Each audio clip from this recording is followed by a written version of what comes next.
দুর্নীতি, অনিয়ম আর স্বেচ্ছাচারিতার বেড়াজালে ধ্বংসের পথে গোপালগঞ্জের একটি নামী শিক্ষা প্রতিষ্ঠান। কোটালীপাড়া উপজেলার সোয়াগ্রাম বহুমুখী উচ্চ বিদ্যালয়টির সুনাম ক্ষুণ্ণ ও ফলাফল বিপর্যয়ের জন্য প্রধান শিক্ষকের বিরুদ্ধে সোচ্চার হয়েছেন শিক্ষার্থী ও অভিভাবকরা। গোপালগঞ্জ প্রতিনিধি সজীব বিশ্বাসের তথ্য ছবি নিয়ে ডেস্ক রিপোর্ট। 1957 সালে প্রতিষ্ঠিত সোয়াগ্রাম বহুমুখী উচ্চ বিদ্যালয়টি মানসম্পন্ন শিক্ষা ও ভালো ফলাফলের জন্য সুনাম অর্জন করে জেলায়। অভিভাবকদের কাছে হয়ে ওঠে আস্থার প্রতিষ্ঠান। কিন্তু 2023 সালে রুহি দাস রায় প্রধান শিক্ষক হিসেবে যোগদানের পর থেকেই ক্রমে অবনতি ঘটতে থাকে শিক্ষা কার্যক্রম ও ফলাফলের। পরীক্ষার নম্বর টেম্পারিং, প্রাইভেট না পড়লে শিক্ষার্থীদের ফেল করানোর হুমকি এবং এসএসসি পরীক্ষায় ফল বিপর্যয় এমন নানা অভিযোগ উঠতে থাকে অভিভাবকদের। 6 মাসিক পরীক্ষার রেজাল্টটা 10 মাস অর্থাৎ অক্টোবরে যে প্রচার রেজাল্ট দিল।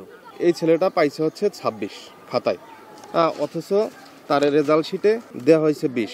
সে তার মন মতো নাম্বার বসাইয়া সে রেজাল্টটা আউট করছে। প্রণোদনার খাতে একটা টাকা আসে প্রত্যেক স্কুল, সেটা উনি সমস্ত শিক্ষক নিয়ে যে করা উচিত সেটা কিন্তু সে আজ পর্যন্ত করে। অ্যান্টিব্যাকটেরিয়াল অ্যাডিটিভ যুক্ত সেরা ওয়াটার ট্যাঙ্ক বিশুদ্ধ পানিতে ব্যাকটেরিয়া জন্মাতে দেয় না। শুধু প্রধান শিক্ষকই নন, বিদ্যালয়ের হিসাব বিজ্ঞান বিভাগের শিক্ষক শ্যামল হালদারের বিরুদ্ধেও রয়েছে যৌন হয়রানির অভিযোগ। অর্থনৈতিক কেলেঙ্কারি, নারী কেলেঙ্কারি দোনোটাই ওনার ভিতরে আছে। শ্যামল মাস্টারের যে যৌন হয়রানির একটা লিখিত, সেটা আমি মাত্র দেখলাম, এর আগেও দেখছি।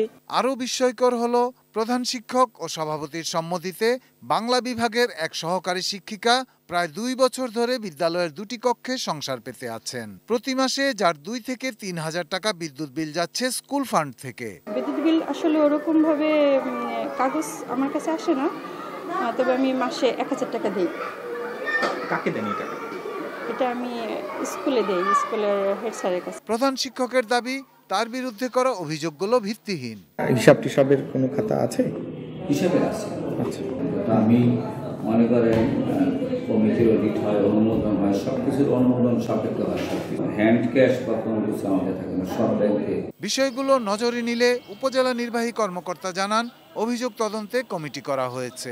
আমাদের মাধ্যমিক শিক্ষা অফিসারের মাধ্যমে কথা বলেছি যে এই অভিযোগটা যে করতে, এটা মানে কোনো কিছু কি বেস আছে কিনা।